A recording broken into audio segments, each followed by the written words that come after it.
Testing, testing. Yeah, it's okay.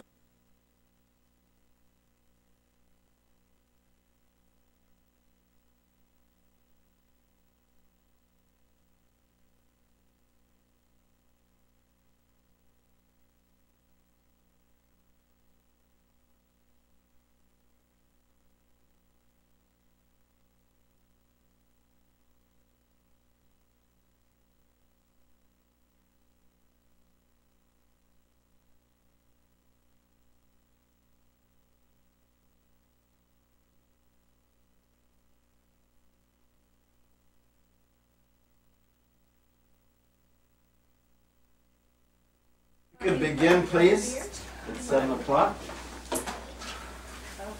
So let's begin with a moment of silence, which is the universal invitation of God to stop, to wake up, to realize, to be aware that we are enveloped in love in every single moment.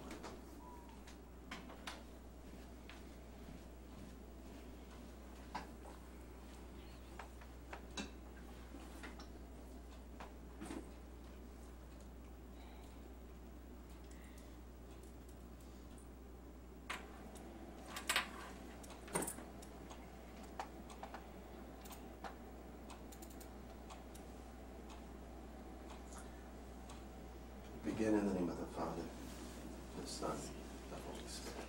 Amen.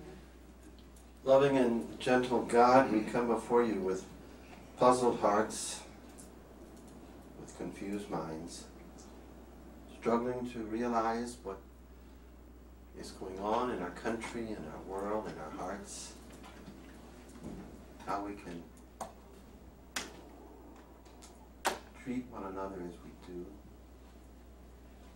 Pray that your spirit of wisdom may give us that insight we need so that we may be a means of bringing about a transformation and change. Open our hearts to your wisdom tonight. Help me not to get in the way of your wanting to express your love in many ways. I pray in a special way for all those who have died in all the mass killings. Help us to be with all those who remain, with compassionate love. We pray this in the name and in the power of Jesus, your Son and our brother, forever and ever. Amen. Okay, well, it's great to be with you all. And as usual, we want everybody to say who they are. You are important. Your name is important. So say your name with pride, okay? And here we go. Start. Karen. Karen. Raul. Oh. Louise. Louise. Al. Al. Nancy. Nancy. Frank. Frank. Mary Elizabeth. Noreen Elizabeth. Marge. Marge. Mary. Mary. Bob. Mary. Bob. Curtis. Denise. Denise. All right. And there's Mary Beth. All right. And not least but not last. That's not right. but not least. It's That's Kelly. right. All right. And Kelly's the one that's so good to take my rough drafts of PowerPoints and fancy them up, you know. I did a little help for her, though I started it out. I had my computer tutor show me how to embed photos in a PowerPoint. Okay. And also to do videos, but I could only remember the photos. I couldn't remember how to do the videos, so I'll have a review with him next time he comes. Okay. So we've got a very sensitive topic tonight, as you know. Something that is just being talked about and put in the news all over the country, all over the world. And it's something that invites a response from those who are in different faith traditions to say, what's going on? What is our response as people of faith? So the first part of the presentation tonight will be on some of the overview, some of the facts, statistics, you know, and then we will go into what I consider the more important part, which is the faith response. Okay.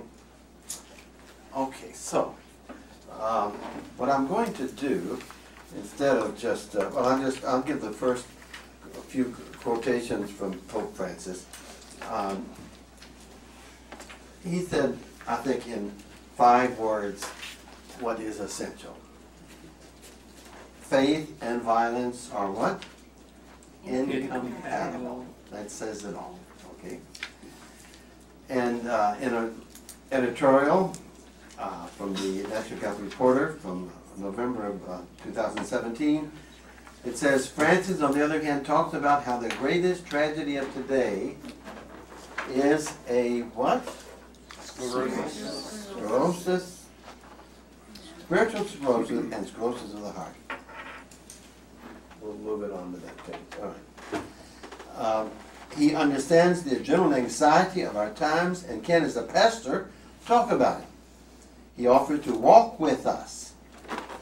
Catholics and many non-Catholics are not confused by this. They are captivated by it. Webster defines sclerosis as pathological hardening of tissue. Okay. So the Psalms often speak of the hardening of the heart. And I think this is what, in many ways, is going on in our world today. Hardening of the heart. So, rather than me reading all this, I'm going to ask you to take your yellow markers, read through these first, let's see, page 2, page 3, page 4, and down to the middle of page 5, and mark with your marker that which leaps off the page, which is really pertinent, what resonates, and then we will discuss that, and then I'll go into the second part about our faith response. So, you got your homework. Just use your yellow markers freely and mark those things that leap off the page. All right? And our viewers on streaming, you may read this as Kelly puts it through to you.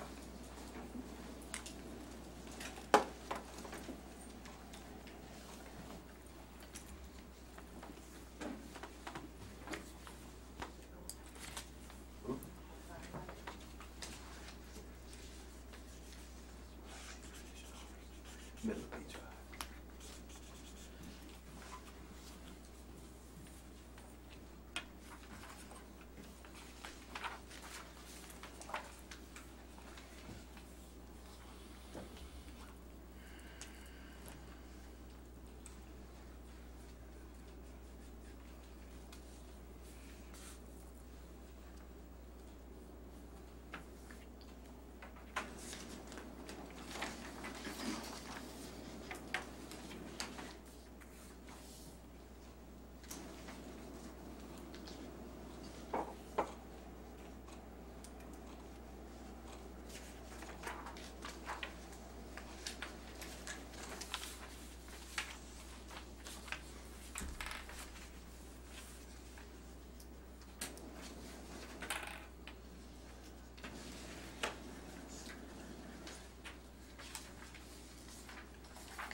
head is going off in mass, which has happened.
Okay, most people going through that now. Okay, let's just back up a little bit and oh, I've never seen it come backwards. That's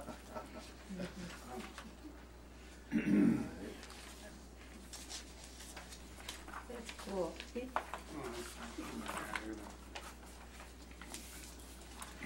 Okay, so basically what this particular Professor Adam Langford is saying is that the United States has more private gun ownership and more desire for fame than in any other country in the world. The desire to be broadcast the crime. True or false? True. Disagree? True. Agree? True. Okay. Comments? Any connection, you think, with the actual mass killings? In what way? Well, I think that Americans, sadly, think if they have a gun in their hand, they're in control. And, Okay, so it reflects a desire for control. All right, I think there's a good point to that. I like that, yeah. Frank? There's also a desire for fame, for notoriety. Notoriety, fame, Yeah. yeah. And I want them to know they hurt me, I'm hurting them back, or something like that. it's just the drive within us that says, I do not want to die a nobody. And I'm willing to be infamous if I can't be famous. Okay. It's interesting that the word infamous means not famous. In means not, and negates it, you know. And but it doesn't make any difference. It's like there's this desire to be seen. Yeah, and that. There's even, I mean, a lot of times it's broadcast through social media even before it happens. You know, you hear about people, which is catching people before they do it, but this, you know, you hear about that happening. Right. People bragging about how they're going to do something horrible. The press had a list of local schools where there were threats. Yeah. One Catholic Central and Christian, and yes. I know. It isn't. It's an endemic or a pandemic. I don't know whatever. But it's unbelievably increasing. Huh? It is scary. It is scary. Okay. Yes. What's your name again? Denise. Okay. One of the parts that is so troubling is this want for fame and so on and so forth, but what is going on that our children think it's cool to get on the news and blow away a bunch of other children? What's going on in their minds? How do they get to that point to so devalue human life? You know, that's what we're all asking, okay? And I think it's all tied up with the issue of identity, which we are pointing out as we go on here. The need not to be a nobody, huh? That's why you see them wanting to have a bigger head count, a bigger body count, try to outdo the last one, and just to get more fame. Now, right now, the record holder is the one in Las Vegas, 58 people killed. Okay. Wow. Okay. That picture disturbs me too. The picture disturbed you? Yeah. Okay, you want to say something about that? Why? Well, I said it. Okay. Just, you know, oh, look how happy we are with our rifles. Yeah, we're one happy gun family, right? Yeah, you know, it doesn't need comment. And again, the children. Do you I don't think- think the kids look very happy. Right. Do you think the children feel protected? I don't think they look very Probably happy. at that point, at this point in their life, they might, because mom and dad, Raised I'm that sure, are way. telling them that. Right. Is that an NRA picture? Is that? I just found it in the internet. I don't know. Yeah. The thing that disturbs me is it looks like the little girl is mimicking Praying. holding a gun. Should say he's Oh, Yeah. okay. Yeah, yeah. I guess I never did notice that. No. Okay, Yes. but everyone's affected, all ages. All right, these are just overviews of statistics and everything. You read them. Anything stand out from those that you outlined or highlighted? Well, the last of the triptych says states with more gun-owning households had higher rates of firearm assault, robbery, and homicide compared with states that have fewer gun owners, which seems to go against the NRA's approach that by having more guns available, you deter crime. I mean, this seems to be statistical evidence that that argument is Well, I mean, fallacious. do you think they might have an ulterior motive for? Well, I think so. but having evidence to counter their claims, that would Yeah, I seem know. to be. Oh, I know exactly, but you know, that's not going to No. be broke. That's not going to be on the website of the NRA. Okay. Anything Father, else? Yeah. Going back to the last one about not wanting to be a nobody, Yeah. it seems with all of social media too. I'm so glad I didn't grow up with that when I was in middle school or high school, having everything that you do be broadcast to Right, yeah. the world. But it seems like for most young people and old people too, that you want to get the most likes on Facebook, or you want to have more followers on Instagram, or if you post something, people don't respond to it, you Right, feel yeah. that the experience wasn't valid because nobody liked it or loved it when it happened. And it seems that for a certain part of the population, those that are maybe more on the fringe, or those with mental illness, that just posting a picture of something happy isn't going to do it for them, and so it's having the response to the negative that they go for. But I think in regard to that, it goes back to the idea that your identity is dependent upon whether other people approve of you. All right? So the more approval you get, the more likes and so forth, the more selfies you take that people like. I mean, the more selfies that are coming out just might say a little bit about narcissism, right? You think? Huh? You know, and with all the bullying in school, a lot of these younger people that have been involved in these incidents, you know, you find out they were bullied, and they just get to a point where, you know, they need to stand up and say, well, I'm here, and That's right. you I know, count, I'm here, I'm here, right? I'm valuable. But you bring up the idea of bullying and rage and anger. We're going to talk about that. That's another one. Okay. All right. I love this one. I found that one. It says so. What does that say to you? What does that picture say to you? Not very bright. Huh? It's not very bright. Not very bright? Poor planning. Cutting your nose off to spite your face. Not planning ahead or thinking ahead. Plan ahead, right? All right. And it's this, but there is an urge within us to put ourselves down, to hurt ourselves, to depreciate ourselves. And it's all with this negative identity we have that is dependent upon others accepting us and liking us. And hopefully that will change our negative identity by having so many people like us. It doesn't work, but I mean, that's the theory. So the line between being famous and infamous is blurring. And he points out, you know, the talk shows and the reality television, the fame at any cost. Wow. Copycat effect. We all have heard about the copycat effect. All right. Absent a certain shift in gun policy, decreasing the notoriety of mass killers may be the best defense. Media reports should be focused on the victims and not name the killers. Anybody have a comment on that? Amen. Yes. That's what they do in foreign countries. Is that right? Let's wonder if we can start a movement to send start petitions to ABC, NBC, CBS, Fox News, CNN, and ask them not to do that. I support that. I'd sign that in a heartbeat.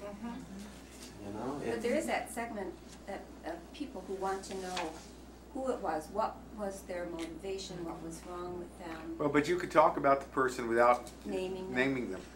Or saying showing this was an pictures. 18-year-old Yeah. who Right. had this experience, that experience, did this, It's but the we're not telling name his that name. they want to see on the highlights, you know, on Right. television and, you know, the news. I think that's an excellent idea. I really applaud that. Mary Muscari came up with that. Good for Mary. All right. And I went through the active shooter training at our school, and the police officer really emphasized that. Oh, really? Yeah, he did. And tell more about this active shooters thing. I'm not. So we had an in-service for the whole afternoon, and the officer came in and he went over all the shootings that, you know, the major ones with us, and why certain classrooms had more killings in them than others, like at Virginia Tech. The ones closest to the front door, I would think. Yes, and then the kids who ran and didn't just hide in their classrooms were the ones that where there were less killings in there.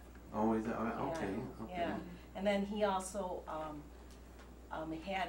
he went in the hallway and shot his gun, you know, once very close and then down the hallway, so that we could hear that. Oh, the loud. It must be Yeah. so loud inside. I can't. Yeah. Wow. That's really interesting. Yeah. All right. Many interpretations, huh? Anybody highlight any of those?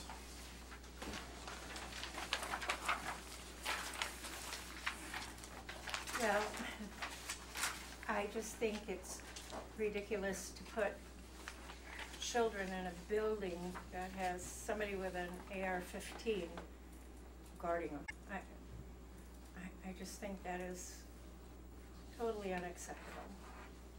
Well, today was kind of a classic example. There was a teacher somewhere that brought a gun to school and kept the kids out of the classroom, but he was distressed and having difficulties. So, teachers and principals are not above having stress and strain and negative for thoughts. I'm going to send you to the principal's office, and you know what's going to happen. Your last visit to the principal's office. That is scary. I read an article, I think it was from CBS News, and I'm a retired teacher, and I said, oh my gosh, that would have been me. And it was a 63-year-old woman teacher who had her own gun that she brought to school, and she went in to use the restroom and she left it on top of the toilet, and the students went in after and found it. She immediately retired and left, but I thought, she was not required to have it, but she brought it of her own volition, and then absent-mindedly just left it on the toilet, and students found it, so that could have been. And of course, this latest suggestion by you-know-who, I don't like to name him, all right? Thank you. I don't Good want idea. I want to follow this principle. Shall not be named. What was that thing I saw about, it was the thing about, if you do not want to have repeat offenders, stop re-electing them.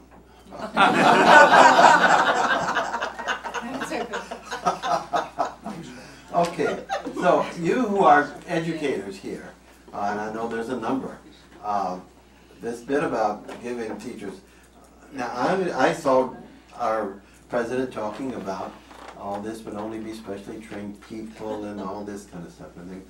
But I'd like to hear the reactions of some of you educators. Well, I just want to say that I read the other day a story about a little boy. He was 7, and in his classroom they had a drill of what to do in case somebody came in shooting. And he went home and he wrote his mother a letter, and he sealed it in an envelope and he put it in his backpack. And when he went to bed that night, he said to his mom, if I die tomorrow, I've written you a letter, it's in my backpack. Oh my God. And 7 years old. You have to consider, it says asking principals, teachers, and etc. What about the children? What are they going home with and going to bed with at night? And she said, well, what kind of letter? And he goes, well, I might die tomorrow. And he said, I may get shot, and I want you to know that that I love you. And I wrote it in a letter, and it's in my backpack.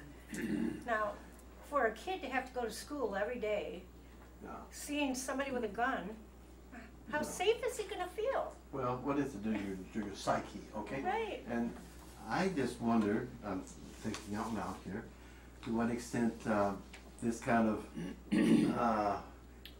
general anxiety that is there and increased because of all of this is having an influence on the opiate addiction. It's the #1 addiction. I just saw today that in 2016 or 17, 64,000 people overdosed. More than in the Korean War, the Vietnam War, and the one in Afghanistan. I mean, it's like, wait a minute, what is going on here? And why is causing, this could be another whole presentation and focus of the, the whole opiate thing. What's going on that so many people are trying to escape from reality, it's an escape. And they don't realize that you become a prisoner of it after a while, and it's no longer escape. But anyway, that's a whole other discussion. But I think it could be tying in with this overall anxiety that's being produced by all of this. Does that sound unreasonable? I'm thinking we should all go home and write letters like that to our loved ones. Because we might not make it, I might not make it to the truck, I might get hit by a car tonight. Well, We have to focus on how much we appreciate the people around us, and we should let them know that, because we're all gonna die someday. well, So it's good that we stay focused on the people around us, the no, people there's we no love. question. You can and, get a silver lining out of it in the sense that Sure. it helps you to be more aware and more grateful for the present moment and the ones around you, okay? and have that focus that way, and, Yeah, right, yeah. yes. Yeah. Now, I was thinking when you were talking about the kids, and they're trained to hide.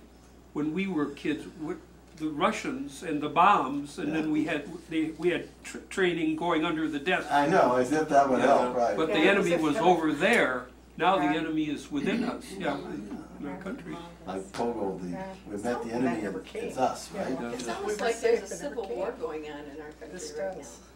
Yeah, there was a great article that Karen Lawrence sent to me about this, written by this nun who works for this contemplative organization. She used to be in charge of Network. And it just about a 15-page article, editorial, or it was just kind of an expose of the seismic shifts that's taking place in our country in terms of people rubbing against one another and the friction and the hatred and it was but it was so beautiful because it leads right in to my next segment. It was a great segue, you know. Okay, well, we go to the gun lobby. Anything, we don't want to focus on that all night. Anything stand out? We don't want to give them any more notoriety than they have. Well, they know how to motivate their members, and they all vote. Yeah, I mean, there's so many people that don't vote. yeah. They just say, well, it doesn't matter. But yeah, it does matter, you know. And It does matter. And like we were talking on the page before, you can send all the letters you want to any organization, including ABC, NBC, and CBS, but they have millions and millions and millions of dollars more to spend. $1 million contribution from the NRA Yeah. makes our letters sort of, you know, unless we put $1 million in the letter, of course. So yeah.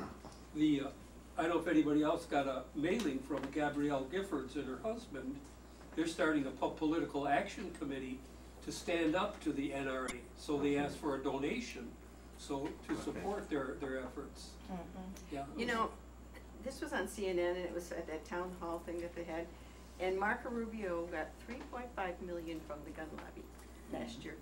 And he's not the only one. If you check all of them, they've all gotten anywhere from That's why they're not 170,000 up to. voting for any of these things. 3.5 million. They're being supported. I mean, Right. let's come on. Let's be realistic.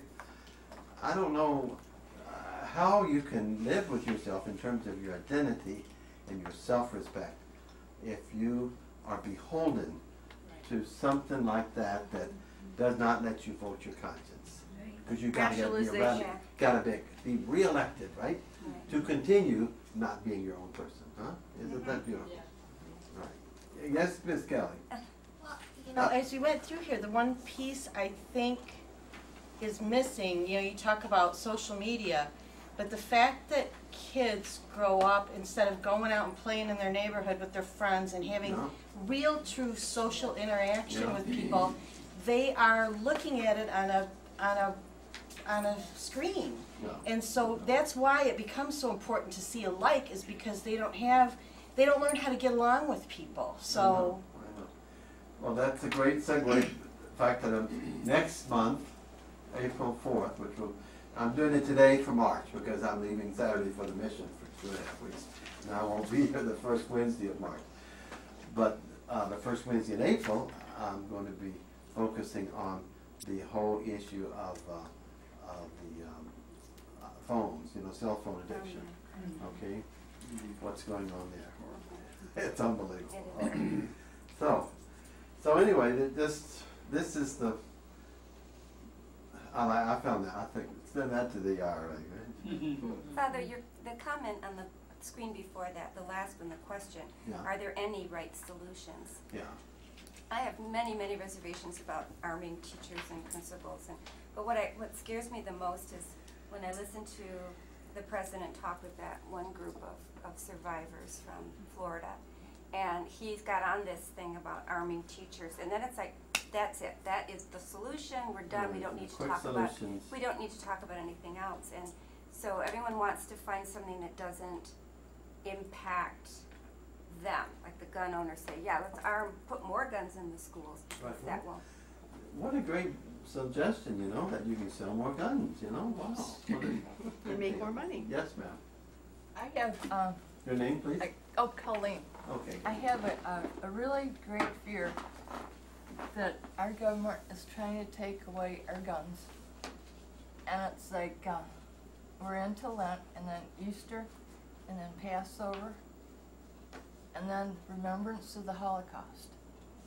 It's like Hitler and his cohorts, they made the Germans give up all their guns, so they were unable to ward off the evil that was in Germany. Well, Colleen, this is one of the main arguments of the NRA, of course, that we need to be armed and prepared. And but there was a beautiful segment in this book, Braving the Wilderness, by Dr. Brene Brown. It's powerful. If you ever get a chance, get it on audible.com. And if you really want it, give me your phone number and I'll send it to you free, because anybody that's not on audible.com, I can pass it on free. But she says she comes from a family, she's a professor and PhD and everything at the University of Houston. And she spent her whole life doing research and talking about shaming and belonging and so forth. And she said that she was brought up in a home of gun owners and hunters, and they had this rule, if you kill it, you have to eat it, and all this kind of stuff. And so, in other words, a right sense of gun ownership. But she said the NRA has this policy of pitting us against them. It's this, they will come in your homes, they will get you, they will rape your kids, they will, you know, and it builds on fear and anxiety, and it's unhealthy. So I don't want to go into a debate with you, Colleen, but there are, I'm glad you brought up that. It's another argument, and we need to hear all the arguments. I'm just not sure that we can spend most of the class on NRA and guns. It's just one segment of this whole issue. Do you understand what I'm talking about? Well, in the beginning of the papers that we're reading, it gave us the statistics of the people that have guns in their home. There's more incidences of theft, killing, Right. some of the other things listed. And if you have those statistics, you know, you need to stop and think about, you know, what is going to be acceptable.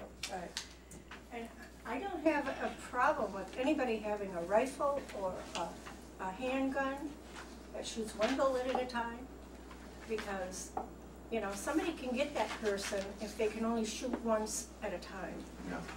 But semi-automatic and automatic weapons, Yeah. I don't think need to be in anybody's hands. Yeah, that's a powerful argument. I hear what you're saying. Now, I want to get into my ammunition, all right?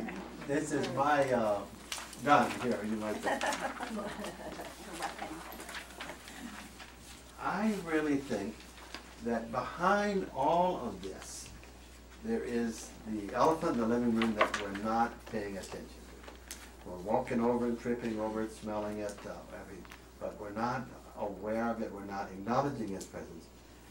And that is, what is behind the rage, the anger that seems to be just right below the surface, you know. Just somebody pulls out in front of you and, you know, there's road rage, you know, and this kind of thing. If we don't deal with anger, and rage is anger on steroids, you know, and it's like, what causes the anger? What do you think is the reason people get angry? or ego, I'm number one, and you're getting, you know, you're in my way. So pride, Okay. wrath is one of the deadly sins, and it's how you express your anger. Okay. Everybody seems to be in a hurry. And that creates rage when you get slowed down because somebody else isn't in a hurry. Well, I mean, I'm at not the so grocery sure. store. I think that doesn't get at the bottom, the real issue at below that. That's a symptom, okay? Yeah. In my humble opinion. Okay, Annette. I would say that it would have more to do with people's needs not being met. Their needs for whatever, mostly for love, for attention, for time, for silence, for because we are bombarded 24/7 with images and noise, and you know there's no, and so many people are so busy, focused on themselves that do we have time for one another? Okay, I think that we can look at the giants that have gone before us, who have left wonderful legacies in terms of spiritual treasures. And I think one of the ones that I especially like to bring up is Thomas Merton. I've taught him before in some of our mystic classes. And I think he puts the nail on the head when he talks about the whole idea of identity. And he focuses on that when he deals with this whole idea of true self and false self. Okay? He says there's only one problem on which my existence, my peace and happiness depend: to discover myself in discovering God. If I find Him, I will find myself. And if I find my true self, I will find Him. And of course, this is before the sensitivity to sexist language, so excuse Thomas, because that's not where they were, and he died in 1968, okay? So I went to his 100th anniversary of his birth in 2015 down in Louisville, where they have his works at the university there. But I have a recording that I'd like to share with you about this true self. I was listening to Jim Finley today in his book, The Palace of Nowhere. Jim Finley is a psychotherapist and speaker of spirituality, and one of the three core teachers at Richard Rohr's school in Albuquerque. And he was a novice under Thomas Merton. Thomas Merton was his novice master, okay? And if you ever get a chance to listen to him, you'll need to listen about 10 times, not just once, because he's so deep. It's just such a challenge. But I used my immense ability to do technology and I did an audio recording. Okay, just this morning, all right? I want you to listen to it. It's only 2 minutes long, maybe 2 minutes and 10 seconds. She and her autistic son sat there on the bench together, holding hands. They hold hands a lot. And she sat there looking out at the ocean, holding her son's hand. And she said she realized how profoundly happy she was. So grateful for all the precious things that he had brought into her life. She said, too, that it dawned on her that what she and her son were doing together on that bench is what the hermits were doing up in their hermitages, surrendering themselves over to this deep happiness of the true self, this deep happiness that arises from the gratitude to God for making ourselves to be the manifestations of His love. Is it possible that God loves us so? Is it possible that it's this good? My sense is this: not only is it possible that it's this good, but it's true that it's this good. As a matter of fact, it's better. It's infinitely better. Whatever sense of joy, whatever sense of freedom, whatever sense of happiness has intuitively arisen in listening to these reflections here. It pales in respect to the reality that the words are feebly trying to communicate. It is this good. It's infinitely more than this good. And deep down, we know that it is true. This is the true self. It is this celestial joy that arises when we lovingly open our eyes. And this is the glory of God hidden in our poverty. This is the true self. And in this awareness, then, let us enter into meditation together.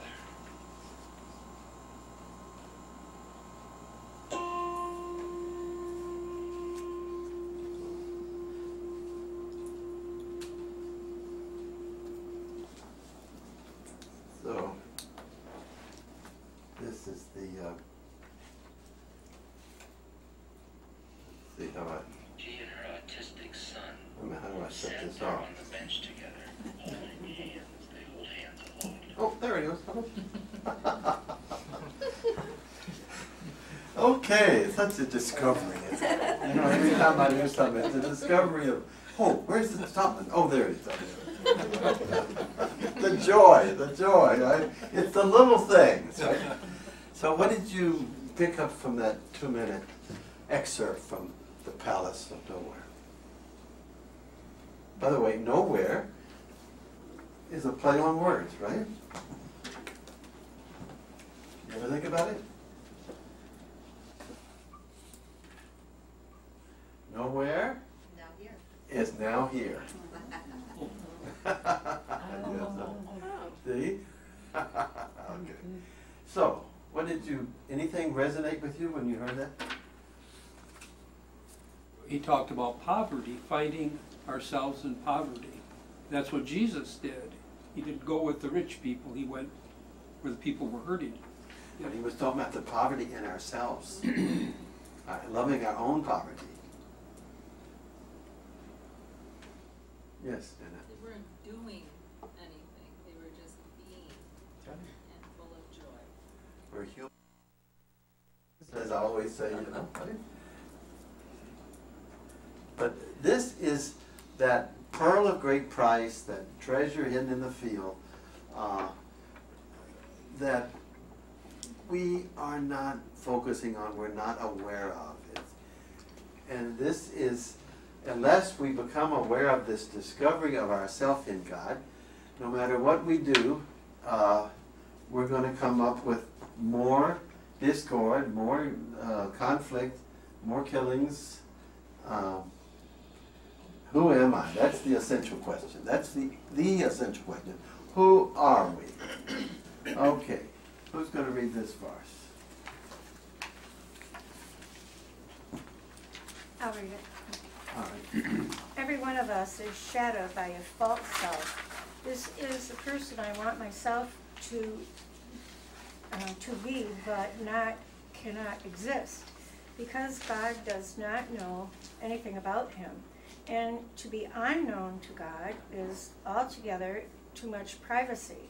My false and private self is the one who wants to exist outside the reach of God's will and God's love, outside of reality and outside of life. And such a self cannot help but be an illusion. Our true self is the treasure hidden in a field, from Matthew 13, pearl of a great price. Discovery of true self is at the same time discovery of God. Our true self is who we are in God, connected, one in God. Okay, thank you. You know, I always feel like I've got a broken record. It's always the same thing every time I teach a class. It's the focus on wanting, by Julia, that's her, Julia of Norwich's famous phrase, wanting. Our becoming one with God. And the mystics say that God will not rest for all eternity until we are all one in God. If there's one, there's a oneness there. And so it's this great cosmic desire of God to be united and connected. And this is what is so disconcerting about this epidemic of mass shootings. It's all about disconnection. It's about separating, which is the definition of sin, separation. And it's the failure to be aware and awake that we're one. That it's not the other. The other doesn't exist. Yes, Joe? So it's not the same as being number one? Oh, you don't think so? Oh my gosh, maybe not, maybe not. Well, we just went to the Olympics, and some people, if they didn't get the gold medal, they lost. Oh, I know. They're losers. I mean, and so the ones that want to turn in their silver medals, and some of the competition, I think, is not very helpful in sports, but in so many different places. Well, you're talking to me, you're talking to the choir, because I feel like competition has become a god in itself. Everything is number one. We gotta be number one. And it's like, where is this coming from? It's pure ego. It's pure illusion. Does that make you fulfill that you're number one? I mean, just tell me how many can remember who were the last 10 Heisman Trophy winners, or the last 10 Miss Americas or whatever, I mean, what's an illusion? Oh my gosh, an illusion is another word for sin. It doesn't satisfy, it's not real. This is real, this running with God. And the illusion is, I can kill you because you're separate from me. I cannot let you come into our country because, you're not one of us, or whatever it is. It's just like, it's this grand illusion of separation. All right, let's go on. It gets richer, all right? There you go, there goes Kelly. Woo! Okay. Merton said, religion's job is purely and simply one thing, to tell us and keep reminding us of who we objectively are. Who are we? Children of God. We know that in our minds, but do we experience it in our total being? This is the awareness that only comes from contemplation. Deep, deep prayer. The ego resides in our brains and our need to solve everything and figure everything out and explain everything. That's why I always say that the great difference between information, and also favorite themes, and this comes from Rohr, information, formation, and transformation. What are the differences in these?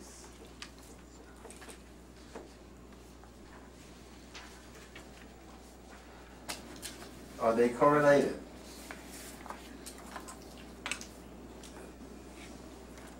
Information is what we start at Catholic school, basic training, so to speak. Okay. Formation is our spiritual journey, and then that we become transformed if we do it right, right? Okay, if you want to put it in terms of first half, second half of life, Oh, yeah. which is Carl Jung's paradigm. Okay, information and formation, first half of life. This is the second half. Okay, this is building the tower. This is jumping off. All right, it's realizing that, like that beautiful book and tape about the butterflies. What was the name of it? That the Paulus Press. It's the largest selling book of the Paulus Press. It's all about the butterflies. It's oh my gosh. I've got a good memory, but it's short. But it's about these two little caterpillars. Hope for the flowers. Hope for the good for you. Well, good. All right. Okay, so you got a gold medal. Yes. And these two caterpillars, yellow and striped, they see all these caterpillars climbing up this mountain of caterpillars, and they go, must be stuff up there. Let's go. So they start climbing up, and then all of a sudden they get close to the top, and the voice cries out, "Hey, there's nothing up here." And someone else says, "Shut up." Everybody else below us thinks there is. Keep climbing. And then they realize, hey, there's nothing here, so they go down. They go in their cocoon. It's a sign of dying to yourself, to your illusions, and coming out a butterfly, and then flying around the ones climbing up the tower and trying to convince them to go down and to die to self. It's a beautiful book. Hope for the Flowers. Do we have any copies out here? No, my goodness, it's the best little book. You can get it for the postage is more than the book if you go on Amazon. All right? But it's not. This is not a plug for Paula's Press, all right? But here's a beautiful thing from Corrie ten Boom, who I met one time. She was in the concentration camps, you know, in Dachau and so forth. And there's no pit so deep that God's love is not deeper still. Beautiful lady, beautiful woman. Okay. What do these say to you? Any of these images speak to you?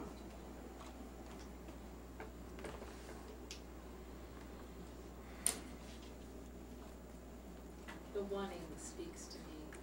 Pardon? The wanting that was up there. Oh, okay.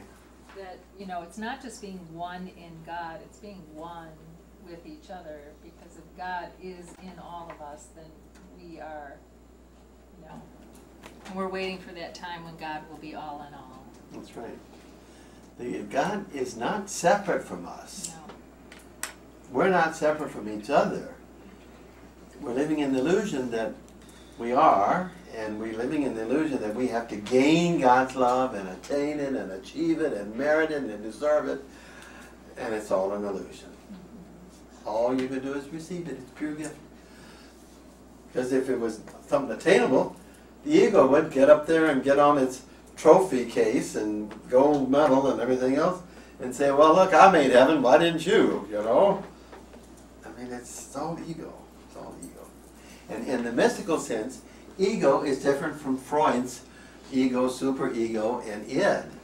I used to study a lot of Freud when I was in college.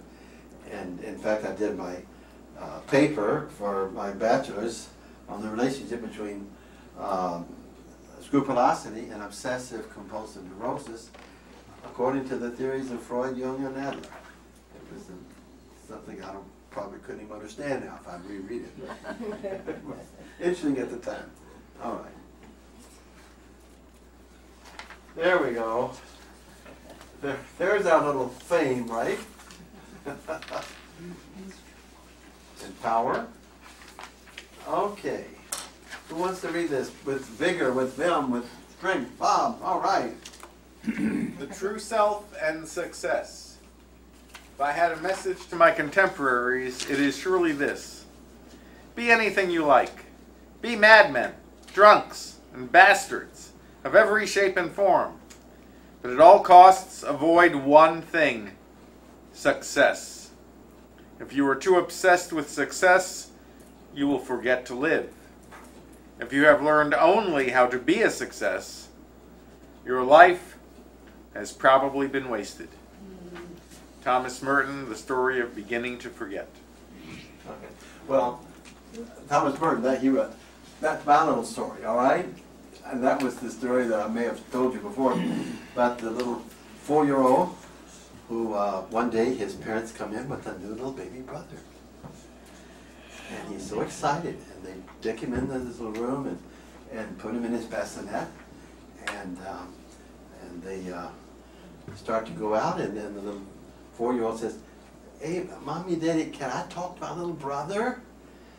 And they said, "Of course, he's your little brother. Go at it." He says, "I'm in alone." Oh, okay. So they shut the door and go out. But they put their ear to the door, of course. They want to see what he's going to say. So he goes up to the bassinet. He says, "Hey, little brother, quick, tell me where I came from. I'm beginning to forget."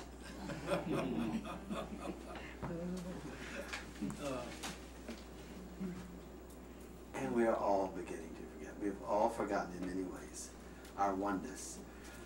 If you really study the mystics, they bring out this so clearly. One of my favorites is Meister Eckhart, who says the most outstanding thing that I've ever read. And he says that we are made up of two selves. Our born self, on a certain day we were born, you know, and our unborn self. The unborn self is that self that never had a beginning and will never have an end.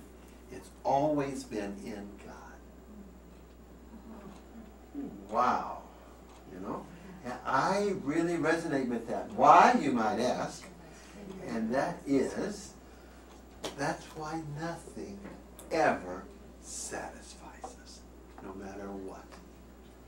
The greatest pleasures and everything else, the greatest wealth, fame, power, never can we say, I cannot take any more. Why? Because we've experienced the epitome of joy and peace and love in God before we were born. And we're hungry to get back to that. Does that resonate with you? It certainly does with me, you know. I mean, it's not in the Baltimore Catechism, all right? In case you didn't notice. All right. Okay, the peace that mysticism brings and all that. Rohr says, wow. Mysticism is that which goes beyond dogma, morals, and rituals. So what of our religion today is focused on those three issues. What do you believe? How do you live in terms of morality? And how do you practice that in terms of rituals and religious functions? And so much is just, anytime you read anything about religion, it's one of those three, right? They're all good, but they're basically in this first half of life. I don't care if you got 25 PhDs in theology and scripture and everything else, that's not going to lead you to transformation necessarily. It might help, it might hinder. But transformation is when you become, as St. Paul says, the only thing that matters is that you become a new person. A new person. Who's that? Connected with God. Not separate, but that's the new person, all right? So, anyway, that's what goes, the key word is beyond, all right? It's not saying dogma, morals, and rituals are bad. It says they are the first half of life. They're not the whole enchilada, okay? Karl Rahner says the Christian in the future will be a mystic or what? Or will not exist. This is one of the greatest theologians of the last 100 years. We urgently need to share with everyone the splendors of contemplation. According to teachers of many church fathers, particularly those of the East, Christian life consists not so much in being good as in becoming God.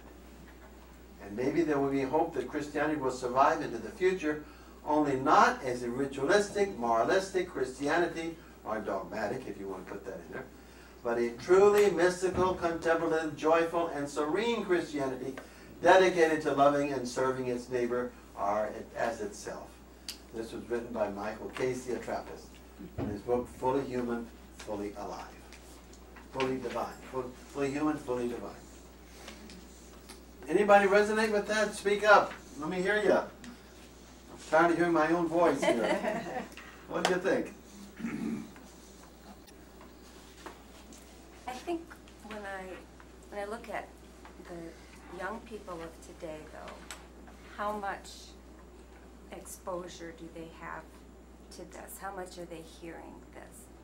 Because you look on TV and shows like Survivor and Big Brother.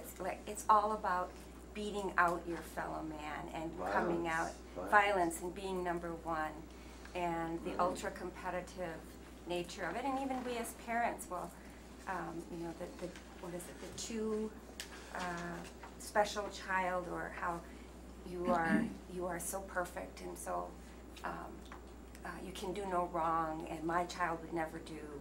You know, so I feel for so many young people who have made the decision that God isn't relevant to my life or relevant to me, or religion isn't relevant, you know, and Well, Nancy, I would take somewhat issue with that in the sense that I don't think the young people are too far from the adults.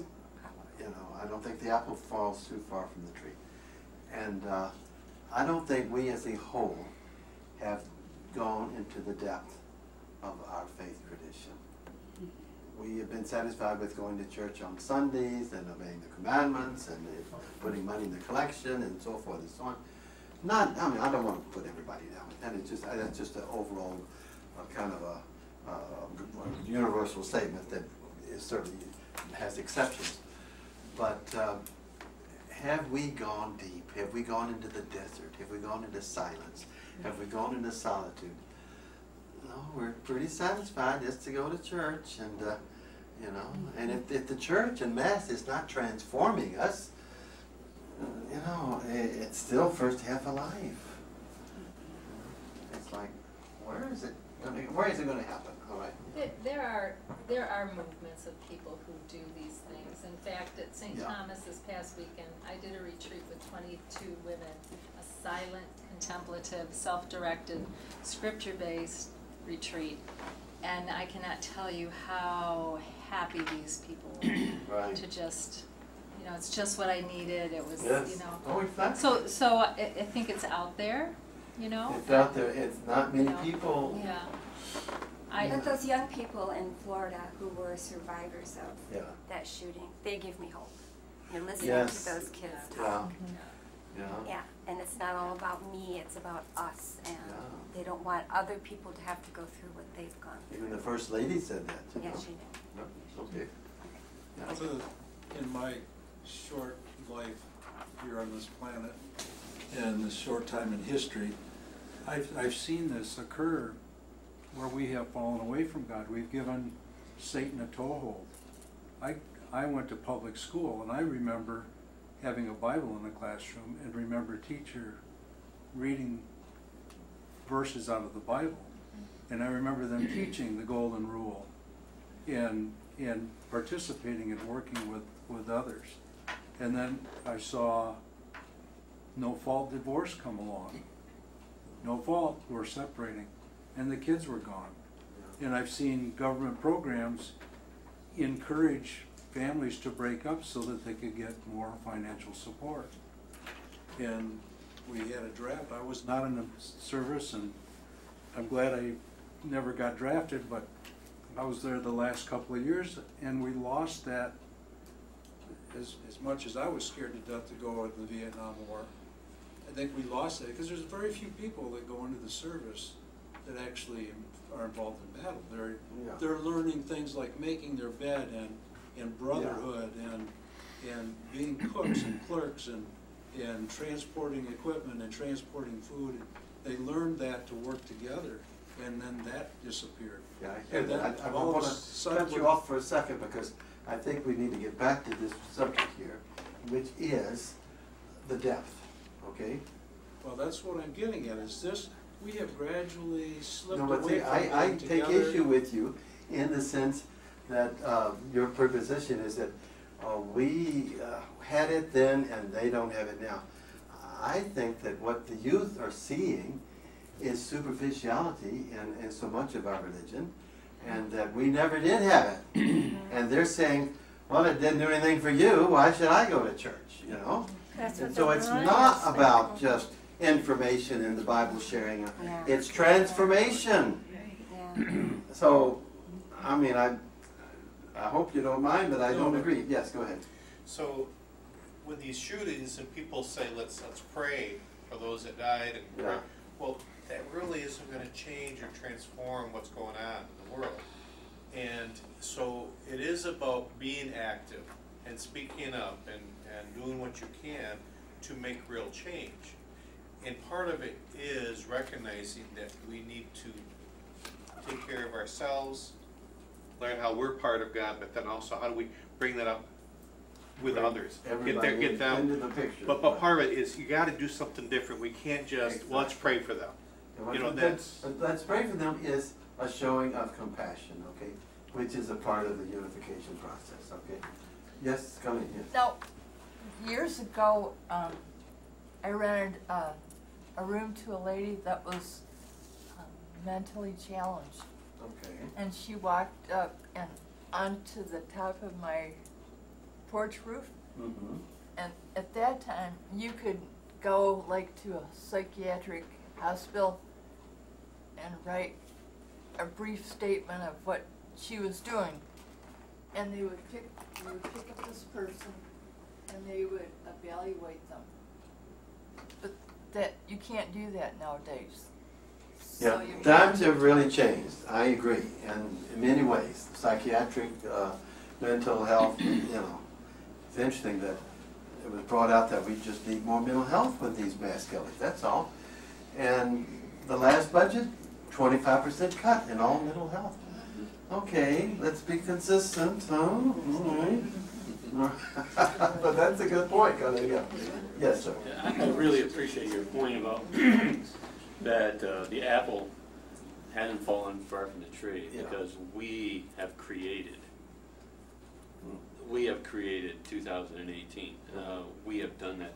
I found it very interesting. You have this listing of all of the, and I noticed that it stops in 1982. That's when it started. That's Well, I mean, when it started. That's as far back as it goes. It goes back, yeah. However, we might want to consider, you know, the 125 Chippewa Indians that were sent from the UP to Minnesota to starve, et cetera, et cetera, et cetera. And if we, as a nation, have created this, then contemplation, I believe, is very important. I've got a mystical soul myself. I do.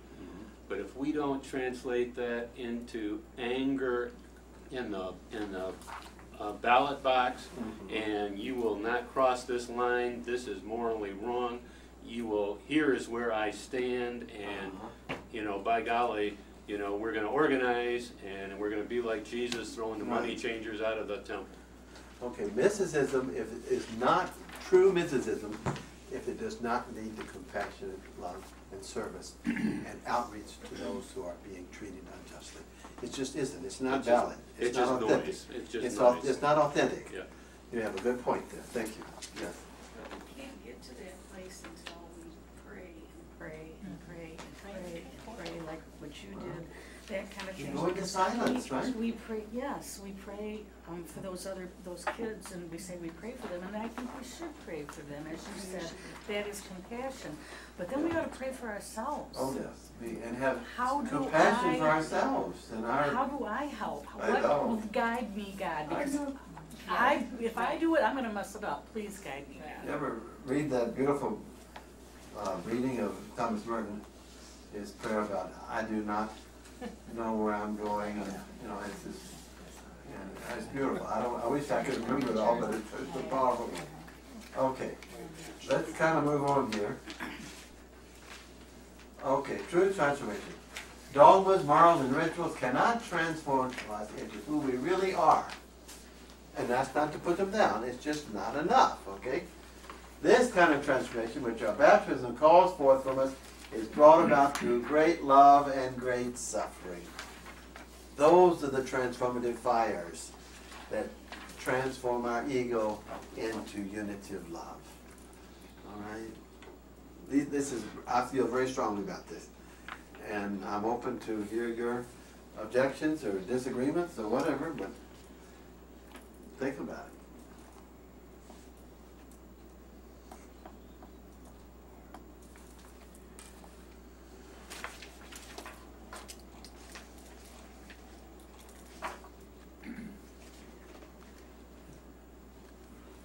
I think if we don't have great suffering at some point in our life, you can't understand great life. What do you mean by great suffering?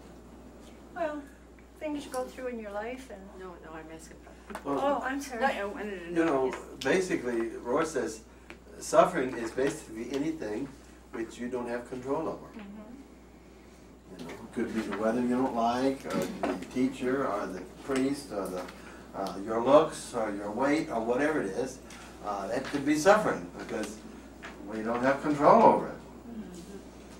And our ego wants control. Anybody disagree? Anybody here not want to be in control? Just hold up your head. No, right? Well, Jesus mirrored that great love and great suffering. So if we say we follow him, Right.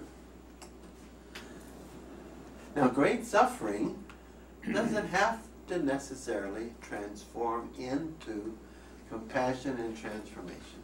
There are people that go through great suffering and they become bitter and angry and full of rage, right?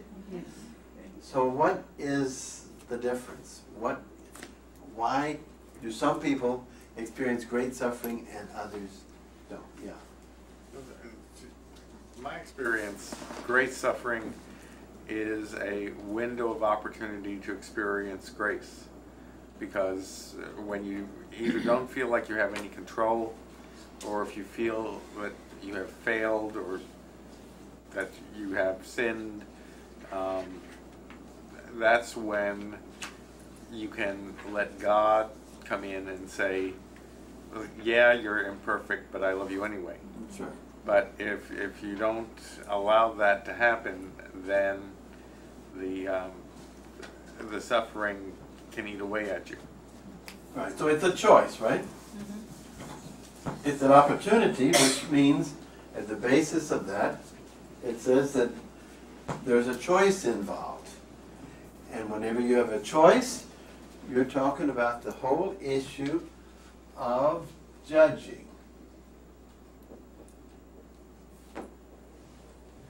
Judging. And using judgmental language. We're just inundated with it. We just brought up it from the day one in terms of evaluating, judging anybody and everything. We're the more sophisticated, well, we can analyze everything and put everybody in their place because we're sophisticated, we're smart, you know. That's not the simplicity of Jesus when he said, be as simple as doves and wise as serpents. It's this sense of judging and evaluating and labeling things is our ego's way of being in control. If I can label this, I've got a certain control over it. If I don't have any idea what this thing here is in front of me, and I don't even have a word in any language to call it, I'm not going to feel comfortable. I really need to know what it is. You know, it's just this power over it, okay? So, judging is when we separate ourselves. That's what judging means, to separate. That's what sin means. Go through the scriptures and separate and substitute the word sin for separate, and you've got the biblical understanding of it. Okay, so what do we do when we label someone a socialist, what do you call it, a gook, wop, or whatever it is, wetback, what are some other names? Spick. Spick? Polak, nigger. I mean, we have all these judgmental words that are like daggers. And every time you label someone, you give them an embossed ticket to get angry. Why? Because anger is a result of a lack of justice. No one has the right to judge you, to label you. All right? Does that make sense? And so someone labels you in a certain way, I don't care what it is. Now, of course, the trouble is, we like to be labeled nice things. Oh, you're so good looking, you're so sweet, you're so thoughtful. Oh, and the more we like that, the more we're to be destroyed by the negative. So, I mean, that's your choice. If you want to just look for all the nice things and want people to say nice things about you, that's a sign that you're not in your own proper identity. You're looking for outside approval. And to that extent, you will be destroyed if someone says, you know what, you're just a jerk, that's all. You're pure and simple jerk. You're stupid, you're a jerk. And right now, I'm teaching on Thursday afternoons at San Juan Diego School. I just started about a month ago. And 6th, 7th, and 8th graders. And I'm teaching on nonviolent communication. And it's this thing about labeling and judging and causing anger, and how to translate labels and insults and all that into something you can deal with nonviolently. This is all something I learned in 1971 from Marshall Rosenberg. He died a few years ago. I would say his teaching has had one of the greatest influences in my life, okay? I'm not saying a lot, okay? But Marshall Rosenberg, I think it's one L, is responsible for nonviolent communication.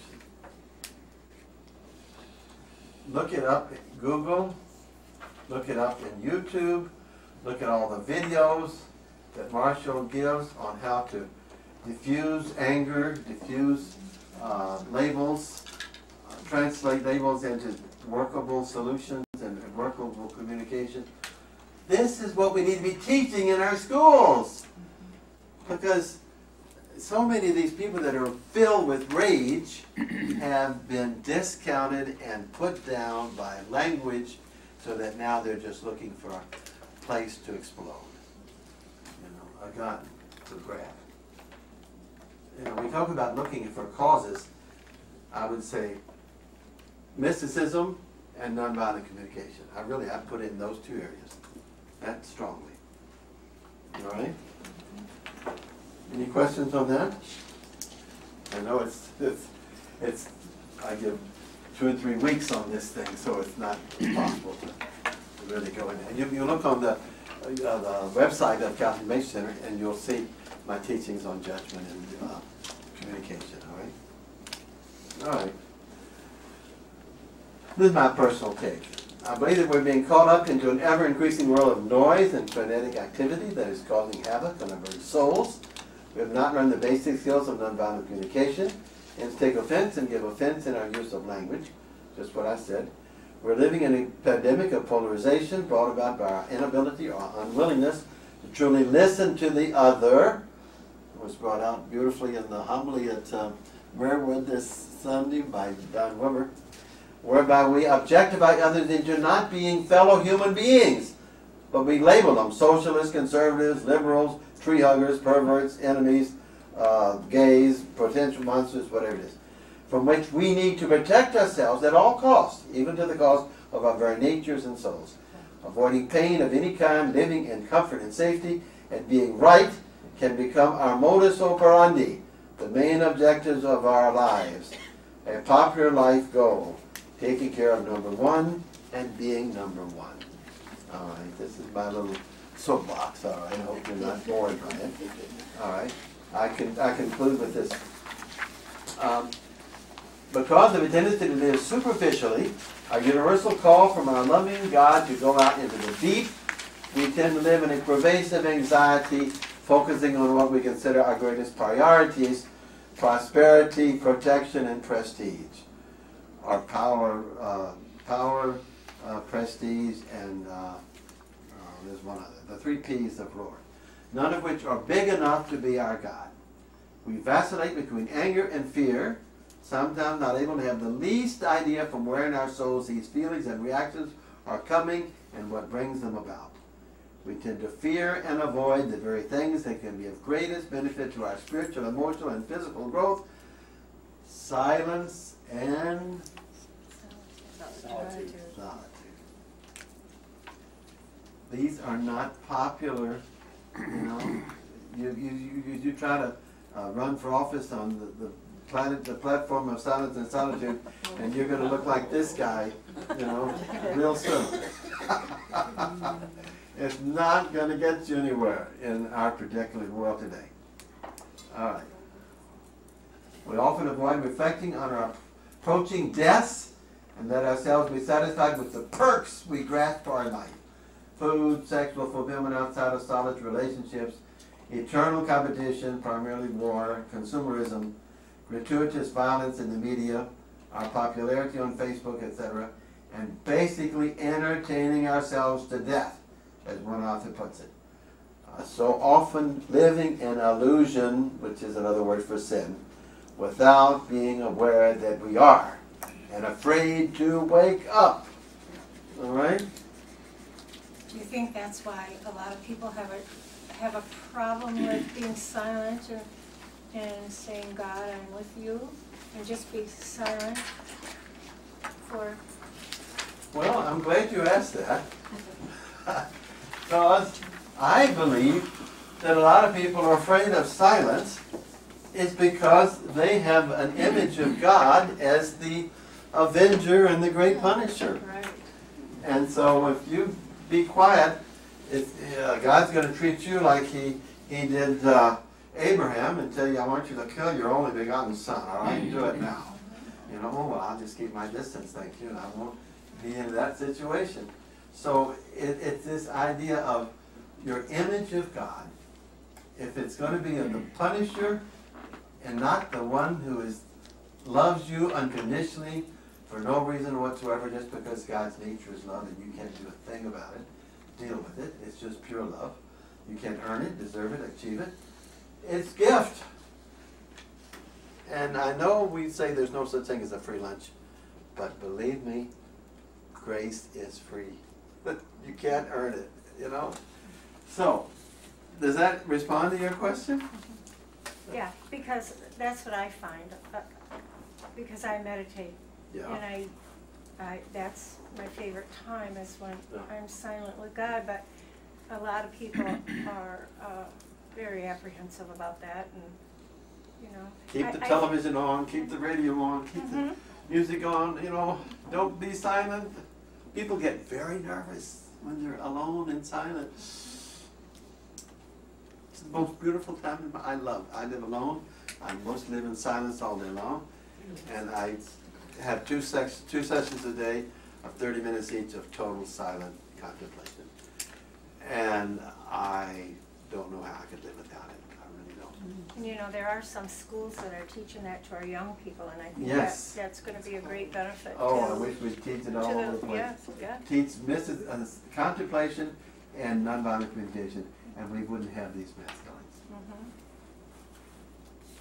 Okay. Conclusion. We all know there's not any perfect solution to this endemic of mass killings we're experiencing over and over. We see the greed behind those who use fear of the other to promote more gun sales and hatred. Unless one finds one's true self in God, greed will continue to be a poor substitute. Pun intended. All right. American greed. People will do anything for money. All right. The greatest illusion that is going to bring happiness. Right? So I have this quotation. I found a poem by Thomas Burton, which I think speaks to this whole issue. Right? The human heart can go the lengths of God. Dark and cold we may be, but this is now winter now. The frozen misery of centuries breaks, cracks, begins to move. The thunder is the thunder of the flows, the thaw, the flood, the upstart spring. Thank God our time is now, when wrong comes up to face us everywhere, never to leave us till we take the longest stride of soul ever took. Affairs are now soul size. The enterprise is exploration into God. What are you waiting for? It takes so many thousand years to wake. But will you wake for pity's sake? Oh, Thomas, he had a way with words, didn't he? Yeah. Here we are, waking up, wondering where in the hell you are, right? No, where in the heaven you are. All right, we just got in the end of our time, but we have time for a few comments or questions. And there's so much material here, I wanted to break up in small groups, but I just want to say, The New Seeds of Contemplation, I think I've read it 3.5 times. Yeah. And it's a book that you can pick up and read. It is over powerful. and over, and every time you read it, I know it. something else hits you out of it, because there's so much in that book. It is. It's one of so many beautiful books out there. But one of the ones my favorite authors, one of my favorite authors now, is Cynthia Bourgeault. If you've not read Cynthia Bourgeault, oh my goodness, Cynthia, she's an Episcopalian priest. She teaches contemplation, and she has the greatest explanations and treatises on centering prayer that I've ever heard from anybody. Richard Rohr, Thomas Keating, any of them. She takes the cake. So, if you want to Google her, she does great stuff. Anybody else? Come on, yes. Yeah. This past Sunday, the church had in our bulletin about the DACAs. And it said, call these numbers, call your congressman, and call your senator. And we did, and it was good. It was a good system.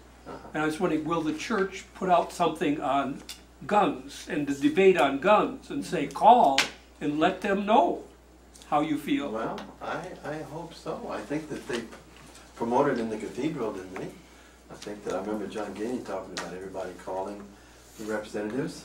I know I did, and I called my representative, a certain Justin Amash, I think it is.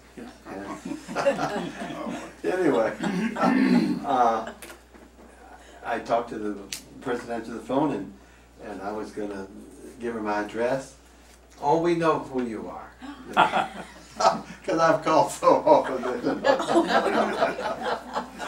No, that's fine. That's not the worst thing to know. Be it known by But we owe the poor DACAs. We've got to do something. I don't know how we're going to save them. But yes, sir, well. I was just going to say one thing, that we talk about these kids that are doing this and doing that, and they're not learning this and that and everything. And we had this one kid that killed these other people in the school. But the rest of the kids are great, I think. They're coming out, and they're great kids now. The other kids, this is a 1 in a million kid. And the other, I think the other kids, the other students, they're learning so much stuff in the schools now. All this new technology and everything. It's going to be. There's a lot of truth to that. However, I am convinced that it's a thin veil between the people who are not shooting other people and the people that are. I think there's a lot of hidden rage and anger under a lot of the surfaces of our youth today. And they're just disappointed in life, they're threatened in schools, they're not being given the spiritual resources they need to deal with the pain and suffering of life. And if any kind of religion does not deal with teaching people how to deal with pain, it's not live up to the name of religion. You think they should teach that in school? Oh, absolutely.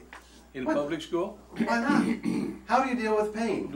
They won't do it. Huh? But it doesn't have to be. You don't have to use the term religion. No. I mean, if we work with our children, whether it's I'm a public school kid. Right, yeah, me too.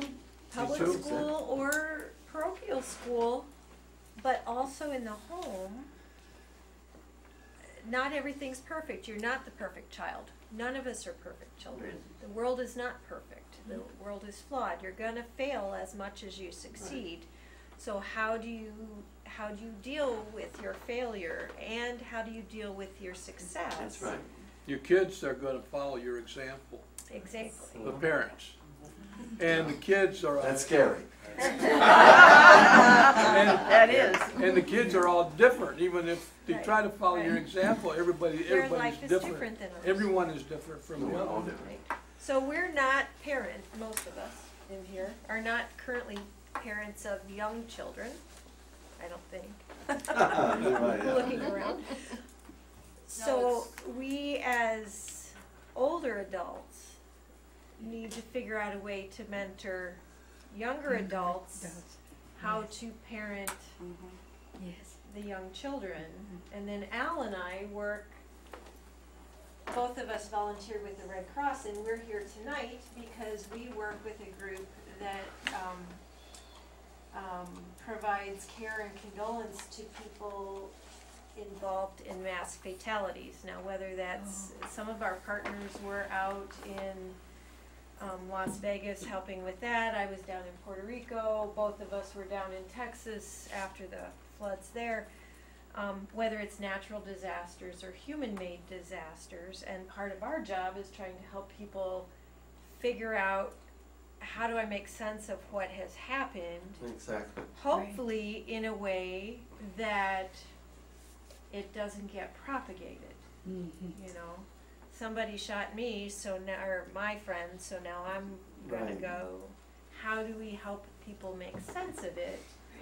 And how do we help people, whether they're Christian or Muslim or atheist or whatever, That's right. you know, how do we help people Maybe we ought to have classes for that. figure out how Regular to... high school classes for Yeah, but what I see the two of you doing is you are a part of the solution by your presence.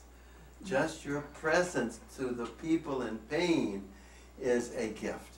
Doesn't have to be Christian presence, Muslim presence, but just a presence to another human being. Says you are valuable and I'm here to be with you in your pain. That's what a gift that is, huh?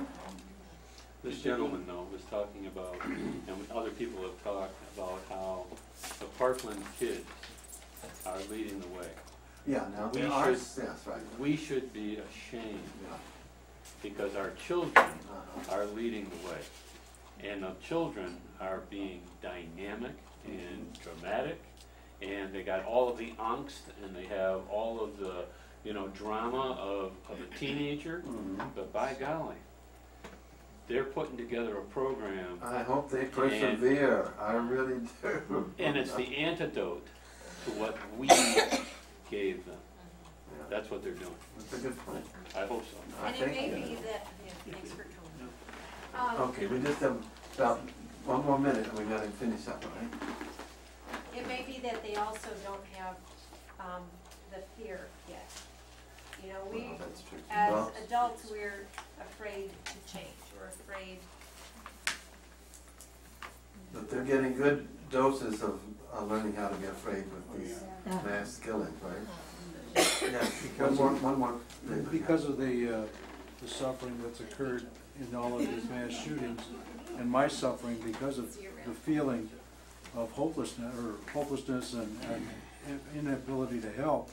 My children are grown, but I walked around their schools last night and prayed the rosary as I walked around the schools and asked for their guidance, asked for the students' guidance and their protection. Because we ask God to help us, and hopefully that He'll guide them in their public school. Amen. Kelly, was the last thing about a preview of coming attractions? No? Okay. Well, I will be teaching the one on cell phone addiction the first Wednesday of April, and you're invited to that. Also, we have a little basket there that if you'd like to donate something, we'd appreciate it. I've enjoyed being with you and sharing and learning. I always learn. You know, especially if you want to teach something, if you want to learn something, teach it. That's my philosophy. So I've learned something and I enjoy being with y'all, all right? All right, thank you. Loving, gracious God, be with us as we journey through life back home to you. Help us to not lose sight of where we've come from and where we're going. Help us to hunger for that kind of solitude and silence that makes you become real for us. And we become real for others. Bless us with a safe journey home and a hunger for your unconditional love. In the name of the Father, the Son, and the Holy Spirit. Amen. Take the rest of the